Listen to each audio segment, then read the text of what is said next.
안녕하세요. 김건희의 표절 석사 논문 파장의 당사자인 숙명여대가 아직도 논문 표절 심사권에 대한 발표를 내놓지 않고 있습니다. 이를 두고 문시현 숙명여대 총장에 대한 비난 여론이 거세질 수밖에 없는 것인데요. 문시현 총장의 경우 총장 선거 당시엔 지연된 정의는 정의가 아니다라며 김건희 석사 논문에 대한 조속한 진상 파악을 약속하면서 숙명여대생 약 96%의 압도적 지지를 받아 장윤금 전 총장을 제치고 총장직에 당선된 바 있는데요. 그러나 정작 문시현은 총장으로 취임한 지 석 달가량 지난 와중에도 아무런 입장을 내놓지 않고 있다는 점에서입니다. 숙명여대는 김건희의 논문 표절 논란이 불거지자 2022년 2월 예비조사에 이어 그해 12월 본조사에 착수했지만 아직도 결론을 내놓지 않고 있습니다. 즉 만 3년이 다 되도록 결국 아무것도 안 하고 있단 겁니다. 문시현 총장 취임 이후에도 장윤금 전 총장 시절과 다르지 않게 하고 있다. 연구윤리진실성위원회는 독립기구이다 등 하나마나한 답변만 하고 있단 겁니다. 숙명민주동문회는 지난 11월 27일 학교가 여전히 조사 결과를 발표하지 않는 것은 명백한 의지 부족이며 학교의 책임이라며 논문 표절은 명확한 문제이기 때문에 청문회가 열린다면 학교의 큰 망신이므로 자발적으로 해결해야 한다고 직격했습니다. 그러면서 12월 4일 숙명의 명예를 위한 집회를 개최한다. 이 집회에는 구현상 교수와 재학생, 동문이 함께할 예정이다. 모두 한마음으로 숙명을 위해 호소할 것이라고 목소리를 높였습니다. 숙명여대 기초교양학부 소속인 구현상 교수는 김건희의 석사 논문이 자신의 논문을 표절했다는 입장을 줄곧 내놓고 있습니다.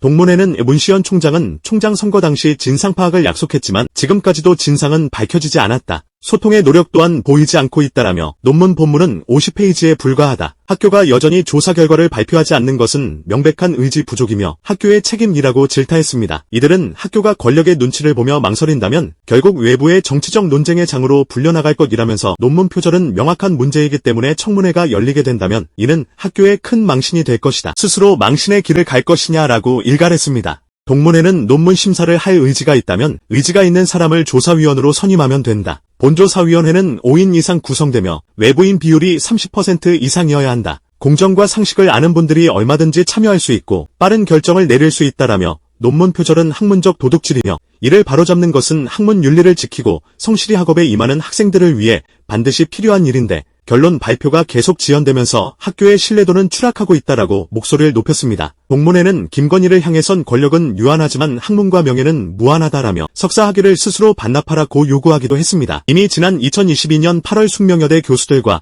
민주동문회가 김건희의 1999년 미술교육학 석사 논문을 분석한 결과 표절률은 최소 48.1%에서 최대 54.9%에 달했다고 밝힌 바 있습니다. 이 정도면 남이 쓴 것을 대놓고 복붙한 셈이며 이마저도 최대한 보수적으로 잡아낸 수치라고 합니다. 교수들과 민주동문회가 김건희의 58쪽 논문을 검증하는데 걸린 시간은 불과 나흘이라고 합니다. 그러나 숙명여대는 거의 3년 동안 사실상 아무것도 하지 않으면서 인터넷 글을 복붙한 것으로 확인된 박사 논문과 멤버 유지 논문 등을 문제없다고 발표한 국민대와 함께 조롱의 대상이 됐던 셈입니다. 김건희의 숙대 석사 논문이 표절로 판정나 학위가 취소될 경우 국민대 박사 논문 역시 자동으로 취소될 수밖에 없습니다. 물론 이런 가짜 학력을 통해 대학에서 학생들에게 강연을 했던 기록 역시 가짜 허위 이력으로 규정될 수밖에 없는 만큼 범죄 혐의까지 추가되는 격입니다. 현재 윤석열 김건희 정권은 무너지기 직전 상황에 놓여 있는 만큼 숙명여대는 이럴 때일수록 진상조사 결과를 발표하는 것이 당연할 것입니다. 그럼에도 문시현 총장은 며칠이면 마무리될 수 있는 일을 3개월이 지나도록 왜 아무것도 하지 않고 있는 것일까요? 이것은 학생들을 비롯한 숙대 구성원들을 상대로 명백한 사기를 친 것 아닙니까? 문시현은 국정감사에서도 하나마나한 답변만 했을 뿐입니다. 문시현의 이런 행위는 사기 공약으로 먹튀를 한 것이나 다름없기에 총장 자리에서 끌어내릴 수 있도록 소환해야 하지 않겠습니까? 이렇게 학교의 주인들을 무시하고 우롱하고 기만한 자는 절대 그 자리에 둬서는 안 되는 것입니다. 김건희가 인터넷 블로그 글이나 언론보도 그리고 자신이 재직했던 회사의 사업계획서를 사실상 복붙해 박사 논문으로 제출했음에도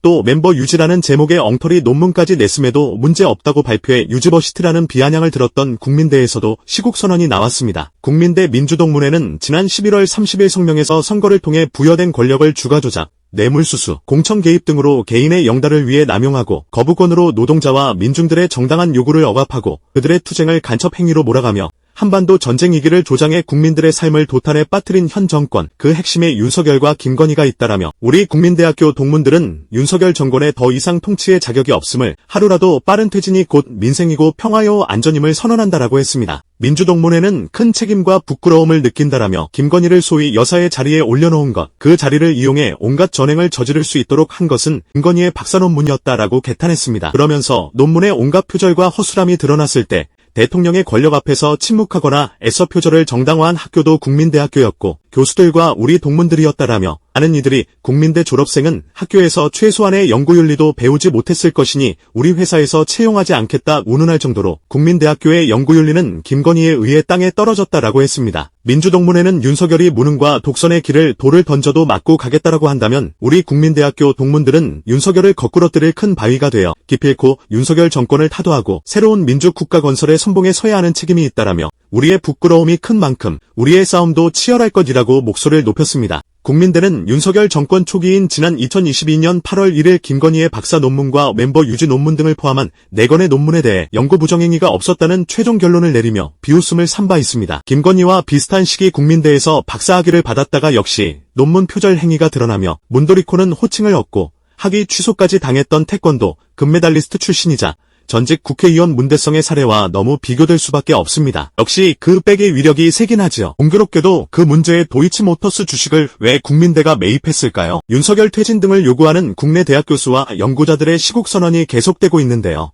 참여 대학교가 최소 90여 개에 달하면서 규모가 점점 커지는 중입니다. 이 밖에도 천주교 신부들도 시국 선언에 동참했고 의사, 간호사, 약사 등 보건의료인들도 시국 선언문을 발표한 바 있습니다. 이젠 미국과 캐나다 등 미주 지역 교수와 연구자들도 시국 선언에 동참했습니다. 미주 지역 교수 및 연구자 236명은 지난 11월 30일 한국의 현실과 미래를 걱정하는 미주 교수 및 연구자 명의로 역사를 거꾸로 돌리는 윤석열 대통령의 퇴진을 요구합니다. 라는 성명을 온라인으로 발표했습니다. 특히 한국인 교수와 연구자들을 비롯해 한국전쟁의 기원의 저자인 브루스 커밍스 그리고 조선왕조의 기원의 저자인 존 덩컨 등 유명한 한국학자들도 동참했습니다. 이들은 성명에서 불행한 역사는 반복되는 것인가? 수많은 국민의 피와 땀으로 이룩한 대한민국의 민주주의가 지금 벼랑 끝의 위기를 맞고 있다라며 박근혜 정부의 국정농단과 그로 인한 탄핵의 아픔을 경험한 국민과 해외 동포에게 또 다시 악몽과도 같은 시간이 도래했다. 윤석열 정부 2년 반 동안 민주주의와 협치는 사라지고 사리사욕에 앞선 대통령과 주변 세력의 국정농단으로 민생이 파탄나고 모든 국민이 고통받고 있다고 짚었습니다.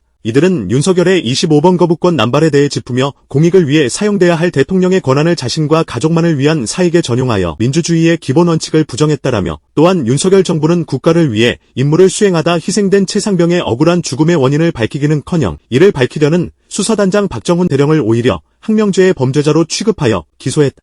라고 직격했습니다. 이들은 또 이태원 참사 이후에도 이상민 행안부 장관이 윤석열의 충암고 후배라는 이유로 자리를 여전히 지키고 있는 점, 그리고 근거 없는 의대 정원 2,000명 증원으로 시민들의 생명이 위협받고 있는 점, 우크라이나 참전이나 한반도 핵전쟁도 불사하는 듯한 발언으로 핵전쟁 공포를 조장하고 있는 점 등을 지적했습니다.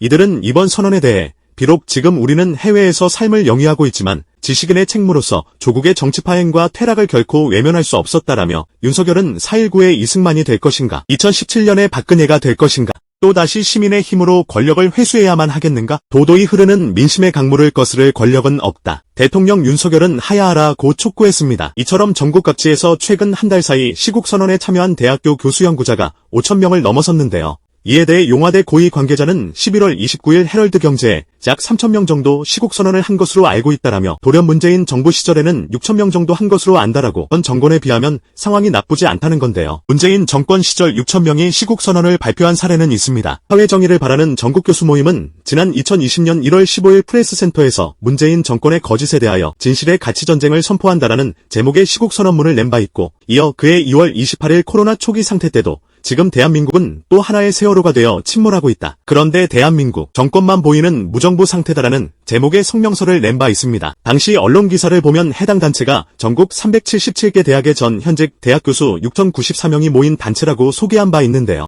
정작 그 단체가 낸 시국선언문 외엔 사실상 전무한 격입니다. 게다가 당시의 문재인 정권 지지율이 현재 20%도 위태위태한 윤석열 정권 지지율보다는 2배 이상 아니었는가요? 그 6천여 명이 시국선언문 발표한 뒤 치러진 총선에서도 도리어 민주당이 180석 압승을 거뒀지 않습니까? 그때와 비교 대상이라고 할 수 있나요? 지금 다시 총선 치르면 국힘이 2자릿수 의석 나오는 건 뻔할 텐데 말입니다. 사실 친문 친윤은 거기서 거기라고 생각하면서도 말입니다. 파이낸스 투데이라는 친윤 성향의 소규모 매체에서 내놓은 입장과 용화대 입장은 거의 일맥상통이라 하겠습니다. 해당 매체는 11월 28일자 서울대 교수 시국선언, 아무 의미 없다라는 제목의 기사에서 길보 좌편향 언론사에 의해 전국적으로 교수들의 시국선언을 유도하는 분위기가 형성된 가운데 참여, 교수의 숫자도 미미하다라며 시국선언 참여율이 이처럼 저조한 까닭은 예년에 비해 대통령을 탄핵할 명분이 없기 때문인 것으로 보인다. 특히 지난 2017년 박근혜 탄핵의 학습 효과로 대부분의 교수들이 좌파 미디어의 탄핵 선동에 휩쓸리지 않는 것으로 분석된다라고 했습니다. 그러면서 시국 선언문에는 대부분 대통령의 정상적인 통치행위의 결과에 대하여 일방적인 자신들의 견해만 나열됐을 뿐 정작 대통령이 탄핵되어야 하는 정확한 이유는 없다는 것이 전문가들의 견해라며 교수들이 시국 선언문을 작성할 때 구체적이고 명확한 법적 탄핵 사유는 적지 못하고 감성적이고 추상적인 편협한 자신들의 주장만 나열해서는 아무 의미가 없다라는 지적이 나온다라고도 했는데요. 용화대 니들 생각도 이것과 똑같지요. 계속 그렇게 정신 승리하는 수밖에 없잖아요. 오늘도 감사합니다. 늘 건강하십시오.